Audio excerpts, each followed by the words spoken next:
Well, welcome back to Old Folks Grow. And, well,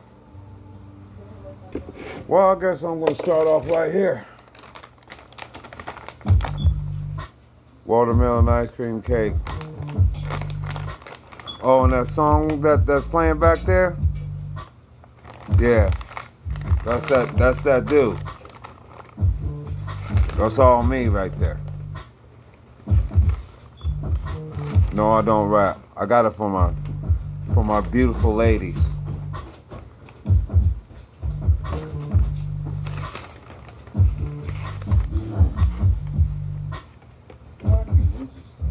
Mmm, watermelon ice cream cake. Man, it's so strong. Scares me at times. I love it though.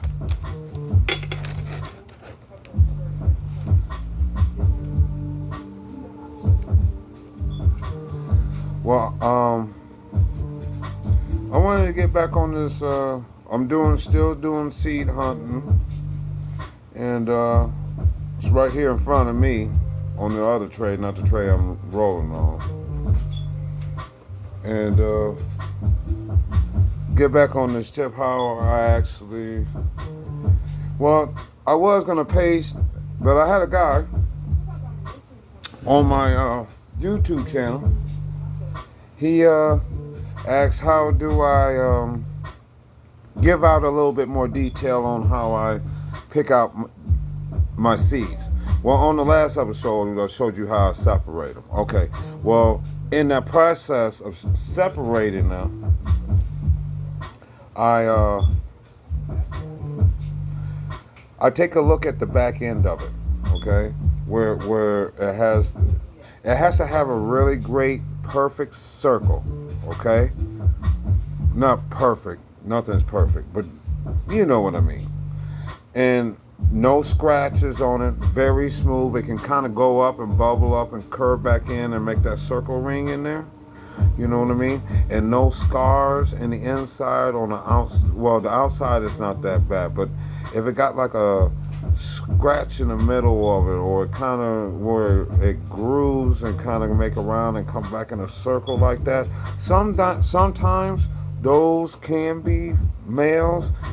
Oh, well, I should say sometimes they can be females because more than likely they're males. But I usually pick the ones that got that perfect circle on the back part of it. That's how I really look at it. It's I was taught by an old grower. He was a little perverted, so I'm not gonna say how to look at the circle, but you can understand what I mean by it.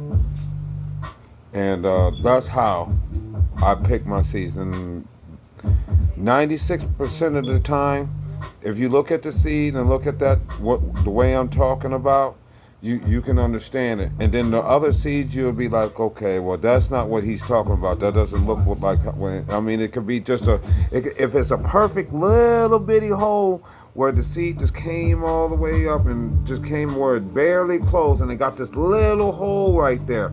That's one of the perfect female seeds that you can find.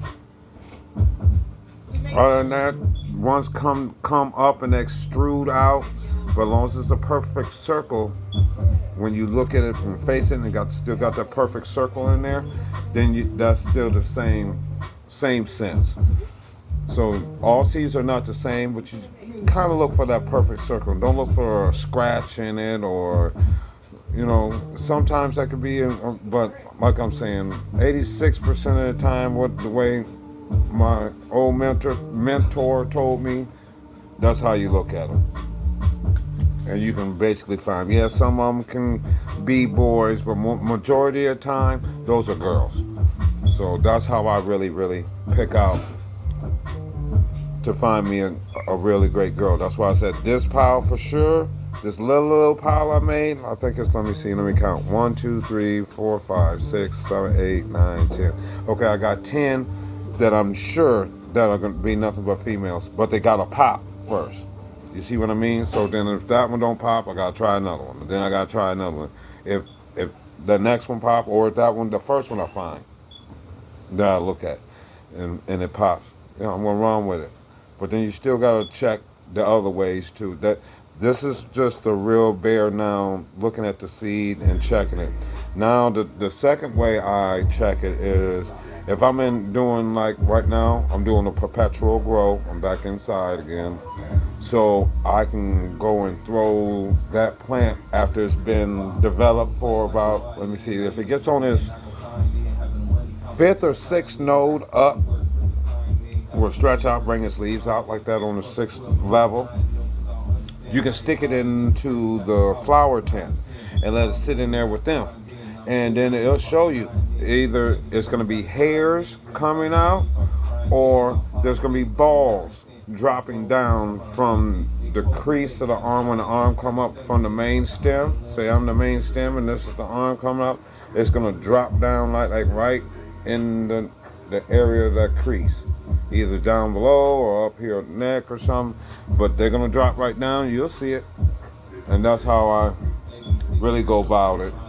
But sometimes I go really by eye. I can really see, and then the development of a male to a female, they're different structures. Plus, they also grow taller. The nodes start separating as it grows. So that's another reason why I looked at it. It's like, this really don't look like it's a girl. Between the two levels where the arms stick out, they stretch out.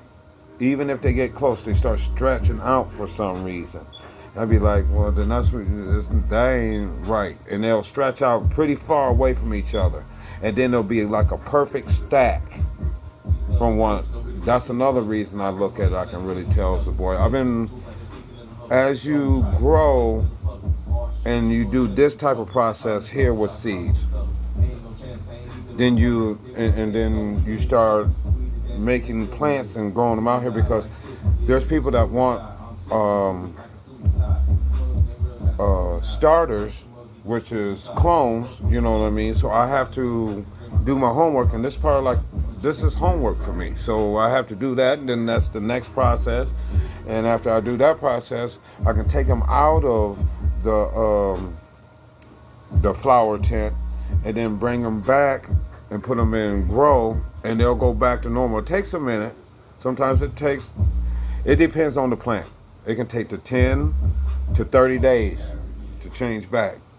So, but when it does change back, you get more growth. It builds more roots.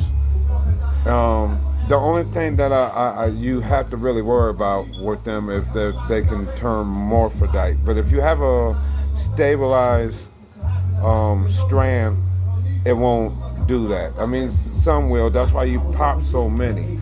But the way I do it, I don't have to, because I've been working with my seeds and my strands for so long that I got my F1s now. And then I have my F2s and I have my F3s, because I do year after year, and then I get seeds out of those plants too. Not a lot, but I get, sometimes it's a few more than I want, but it just depends on the strand. But it does what it does, you know what I'm saying? And then I just, like right now, I got to take my time and separate a lot of different seeds from a lot of different strands that I got that I haven't done in years.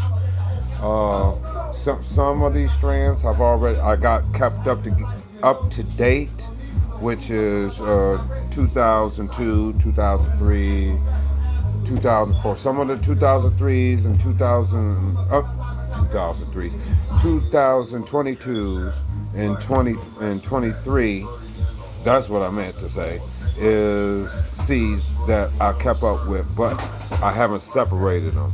You know what I mean? I just separate them through the year. So now I got to go back and separate them from boys and girls, and then might be girls, and I put them with the boys that I know, so then I can go through the boys again, and then I can pick out the girls. But then I keep my boy seeds too, because I might want to grow a boy of this strand, grow a girl of this strand, and make me a new breed. So that's the whole reason I keep my boys, and just I keep all my seeds, so I can do this. So I had to be a little bit better grower to do what I'm doing now, but I thought about this years ago for myself up to this date to do what I'm doing. Because I knew I was going to be a better grower. I knew what I was looking at was an excellent thing to do. You know what I mean? Hold on just a second.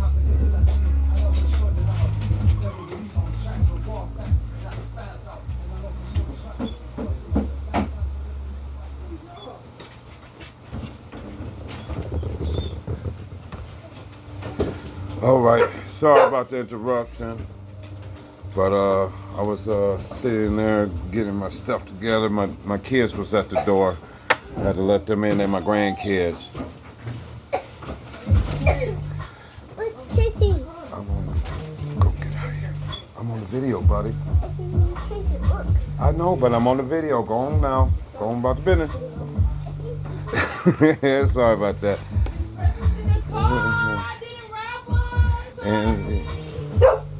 And then well, sorry, got a little eye there right then. Well, I'm gonna cut this a little short because everything's a little wild here, but on the next video I'll finish this up right. I'll talk to you later. All right.